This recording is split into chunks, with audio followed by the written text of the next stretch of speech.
Eye on Education. I'm Fred Martino. Thanks for joining us. For decades, educators in the United States have been working to increase the number of college graduates in the STEM fields: science, technology, engineering, and math. And today we are going to hear about a major effort in our region. The STEM Education Research Center at Southern Illinois University Carbondale.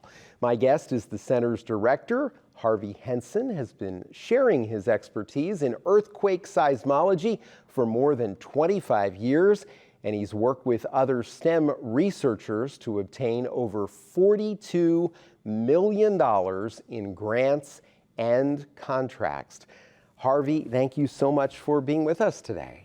Thank you. It's my pleasure to be here, Fred. It is great to have you with us. Many of our viewers who are watching this show, I would venture to say, this may be the first time that they're hearing that there is a STEM Education Research Center right here in Southern Illinois. Tell me about this center and about your mission, what you do. Thank you.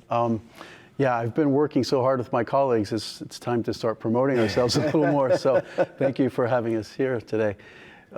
So our center's mission is very simple. It's to advance STEM literacy. And that's a large collaborative effort. We can't do that on our own. So I think of the center as a sandbox where other specialists, experts, faculty, students, staff, the community can come and build something that will help us accomplish that mission. Yeah, and give us a sense of the mission and what it is that you do and why we have a center here at SIU Carbondale.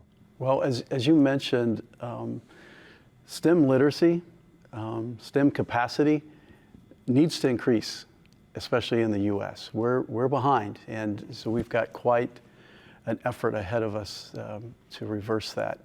But industry, as we know it, is increasingly technologically advanced with artificial intelligence and machine learning, data science. We're using that as consumers every day. Most of our students are very familiar with the technology as a consumer, but increasingly fewer are able to move into those spaces professionally in critical careers to develop and advance the technology. So we're falling a little behind in that. So part of our mission at the STEM Center is to collaborate with anyone who's concerned about that. And as I said, advanced STEM literacy starts at the very, very early years. Yeah. Before you get to college, you have to have an interest in junior high school or middle school, and then high school, and get prepared to get into a college study, particularly in these fields. You mentioned artificial intelligence as one thing. We hear a lot about AI. What are some of the other specific areas of STEM education and also STEM research? Sure. So mathematics is a big thing, right? I was just at an award ceremony at some of the local schools where we do math competitions. Maybe we can talk about that in a few minutes. But celebrating the kids who've decided they wanted to compete with the rest of the world in one of our competitions that we host at SIU. And they were winning gold medals and silver medals and bronze medals, competing with the best in the world. We think that math is so important because, as everyone says, if a student can do math, they can do anything. But our competition and the collaboration we have for the math research and outreach is showing that kids can do math. So we think we're onto something, and that's part of STEM, of course, but it's a very important part of changing the technology dynamics, this capacity that we need to increase in the U.S. Mm-hmm. And competition is a good way to do it. That interests, I'm sure, students. They get excited about competing against other students to win a competition. They do. A lot of competitions are very expensive, and it's the usual suspects, the very talented kids that are already interested in some STEM field like math. But our competition is inverted. It's free. The STEM Center sponsors that with SIU and generous donors. So thank you, donors. But we make it free for the entire school building to compete. So it's an all play. Okay. And what we're seeing is that second grade, third grade, all the way to 12th grade, the students are engaged in this competition because it's not like the other competitions that we're used to. So it's a little different. Yeah. Yeah.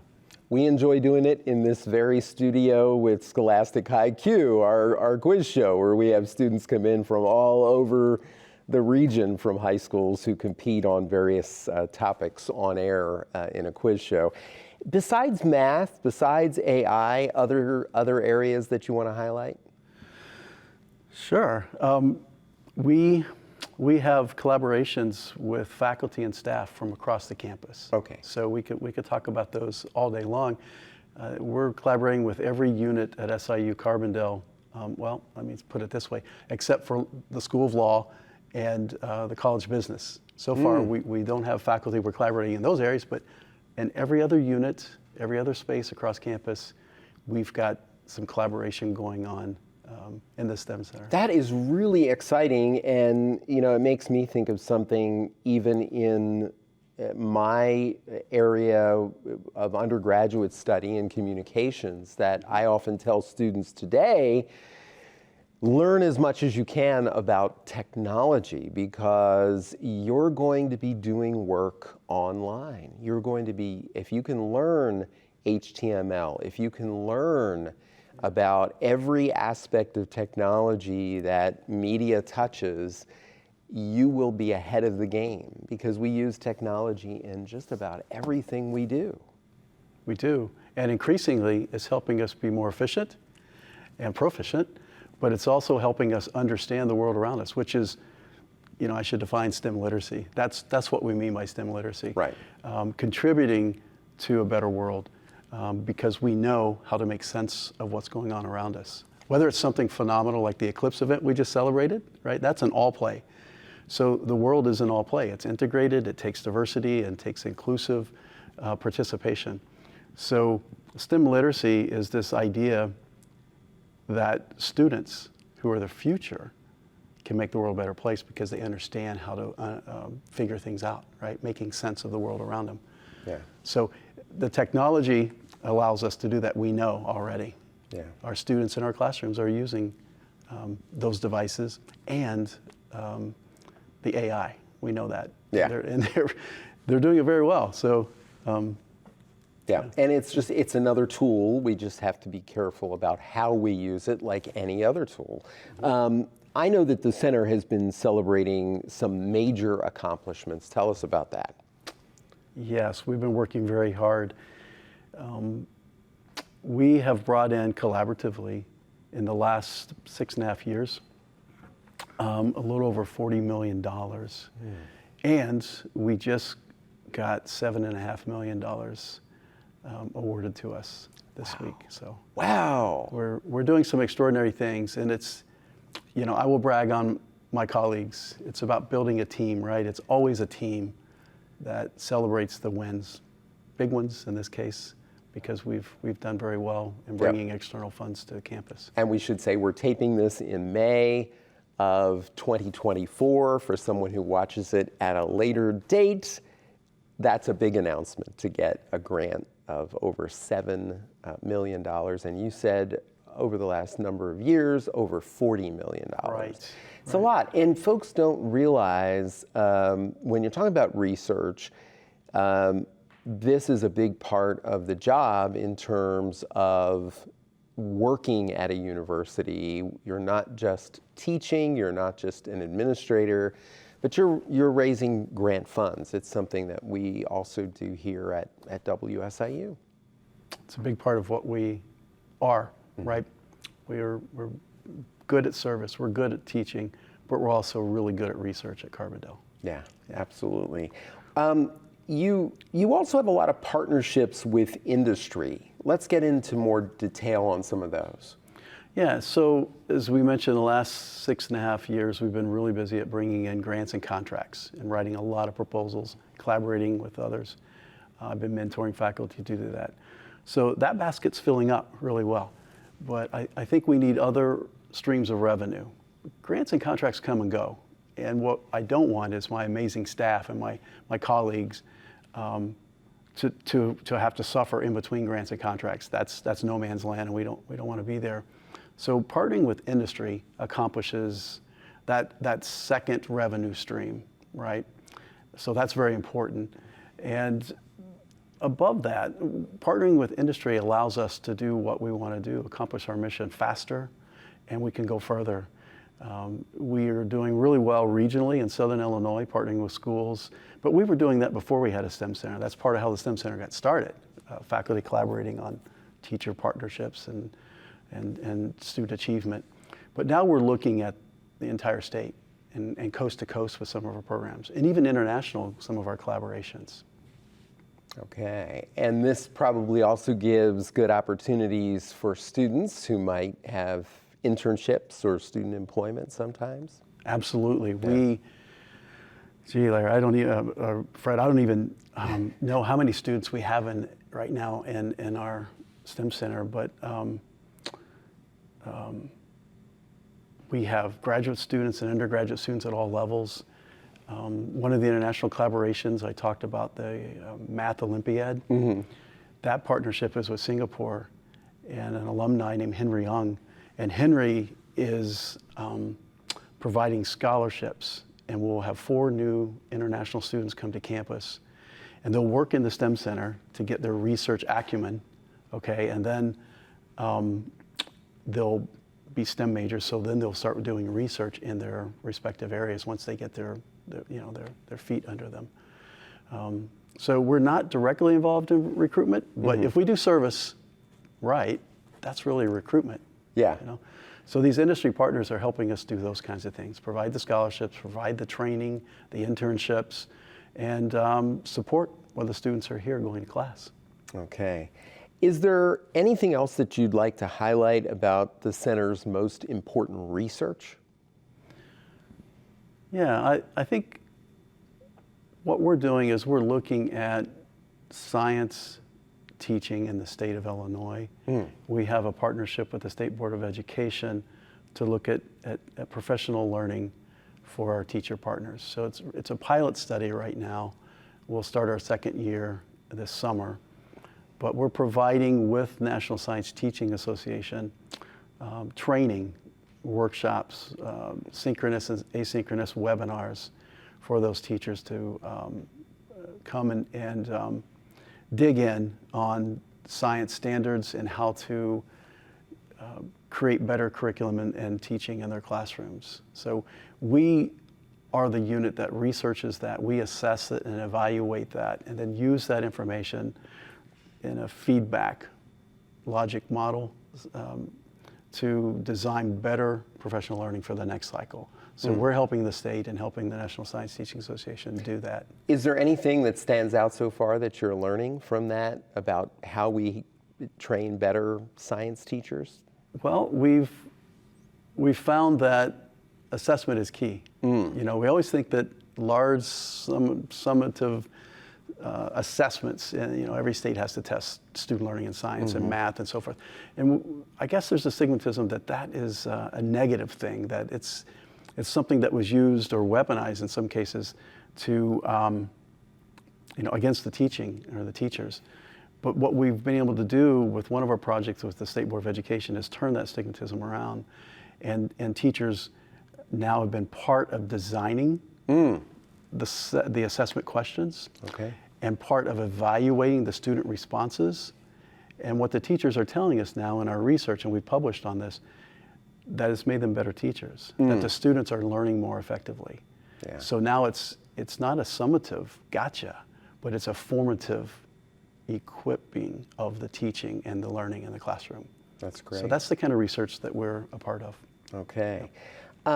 You mentioned earlier that you've worked with just about every department at SIU Carbondale to integrate them into the work that you're doing. Give us a sense of how you do that, how you incorporate all these different disciplines into the STEM work. That's a great question. So if I had the chance about 10 years ago to give the center a different name, it would probably be STEAM, right? We put the A in the middle of STEM. The A stands for arts and architecture and anthropology, or whatever A you want to throw in there.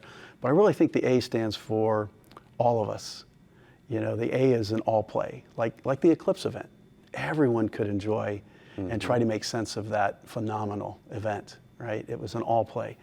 So really, I would say STEAM is everything you want it to be, but it is all of us. And so the STEAM Center, maybe that'll be the new name. I don't know. Well, STEAM, as you know, is an acronym that's being used now. Sure, so sure. Yeah.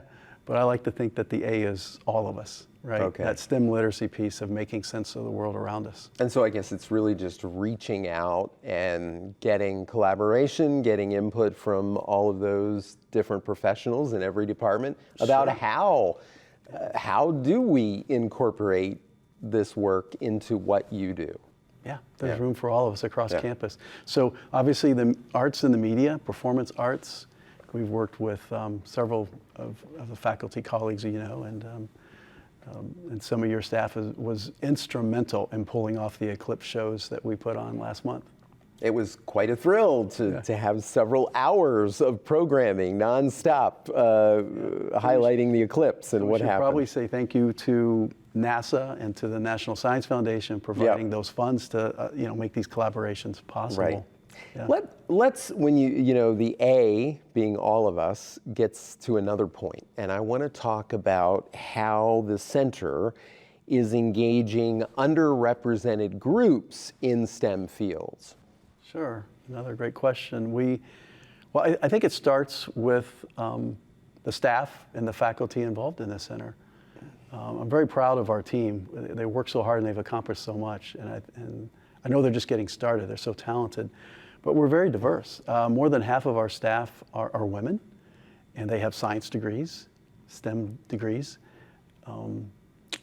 We have representation from other groups as well, and I think that makes us good role models. It makes us more productive.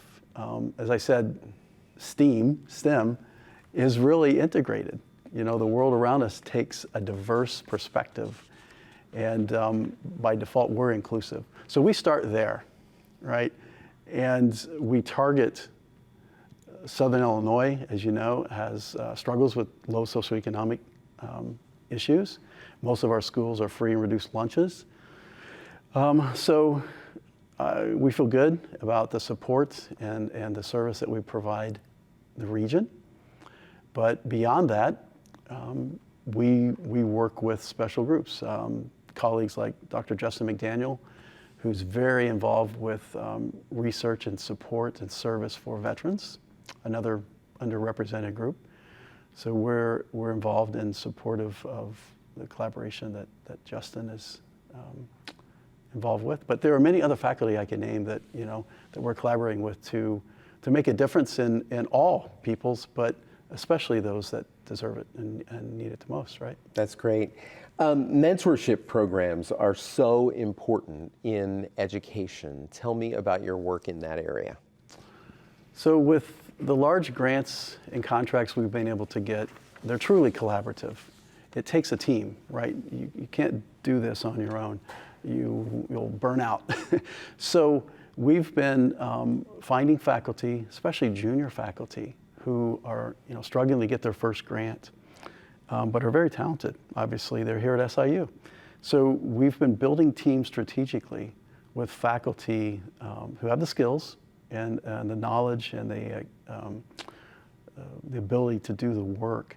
But most importantly, we're bringing those junior faculty into a place where they can get a $5 million grant right off the start. That's a jump start for their career. And so I really like mentoring those faculty and then turning them loose, to be PI on their own grant. And I mentioned Dr. Justin McDaniel. He, 3 years ago, landed his first National Science Foundation grant. And so that was a nice accomplishment. I'm very proud of him. Quite a thrill, that's for sure.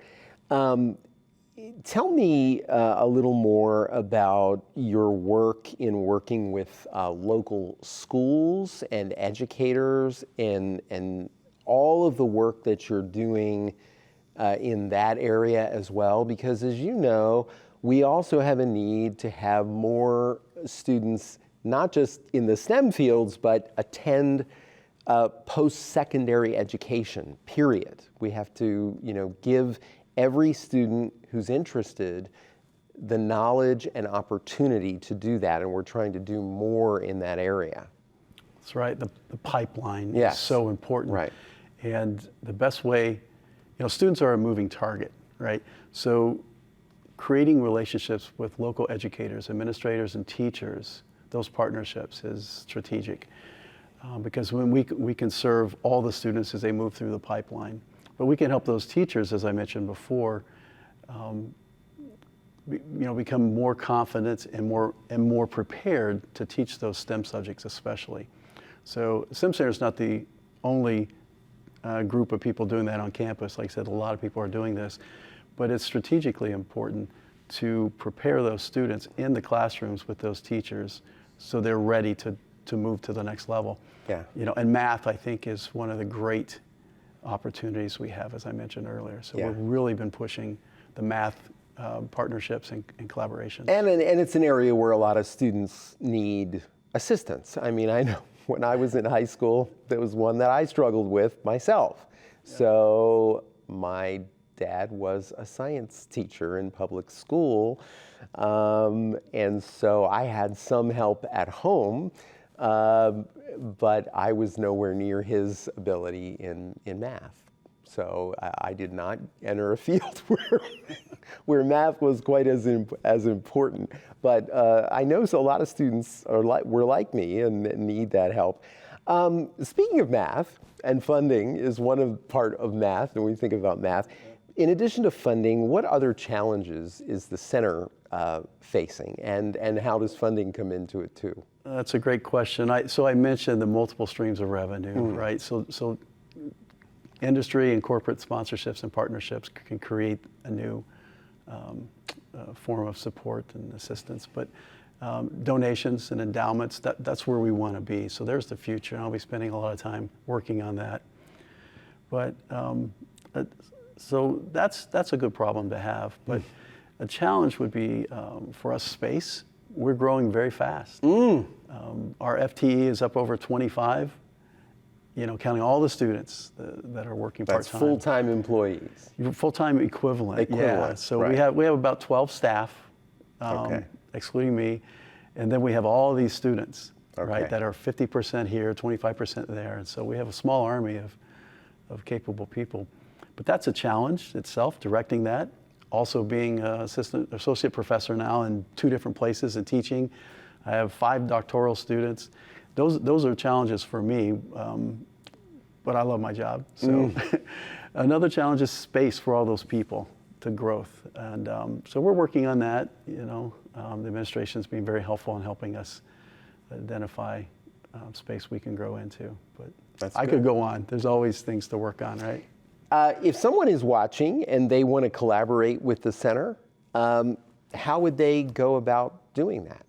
Sure, they can reach out to me, Henson at siu.edu, and I'll be glad to chat with them. And we'll get something off the ground, and we'll get a team built, and we'll get it funded. In our final minutes together here, give me a sense, as I mentioned at the beginning of the show, if someone's just joining us later in, they didn't hear this, your particular specialty is earthquake seismology. How did you become interested in science and then this field in particular? And a very interesting field, probably to a lot of people. Great question. So I was one of 9 kids on a farm, first generation college. 9? Yeah. Big family. Right in the middle. Yeah, I was that kid. No one on either side of my family had ever thought about going to college. So I was the kid that picked up rocks and tried to figure out what they meant, and had the chance to get a geology degree eventually at Ball State in Muncie and come to Carbondale for grad school. And I came here to do geophysics. more specifically earthquake seismology. And that's an interesting story if we have a minute. But Just 1 minute. 1 minute. I was that 5-year-old kid that experienced an earthquake for the first time, but had no idea what it was. I just thought the mirror was shaking because Grandma's house was old and there was a train going by. You go outside, there's no train. And as a 5-year-old, you just kind of space it and forget about it, right? It wasn't until 1986, when I was a grad student in a seismology class, that I saw a list of important earthquakes. November 1968, a 5.4 rocks the Midwest. And I remember, and I went back through time, and I was in front of that mirror again, watching it shake. And then I knew that was you. That was me, and that's how I got started in earthquakes. It was an epiphany, right? I knew I needed to stay in Carbondale and continue studying STEM. What a great story. Well, Harvey, thank you. We're out of time. Thank you so much for being with us today. You're welcome. Thank you. Great to have you here. Harvey Henson is the director of the STEM Education Research Center at Southern Illinois University Carbondale. Thank you for being with us at home. For all of us at WSIU, I'm Fred Martino. Have a great week.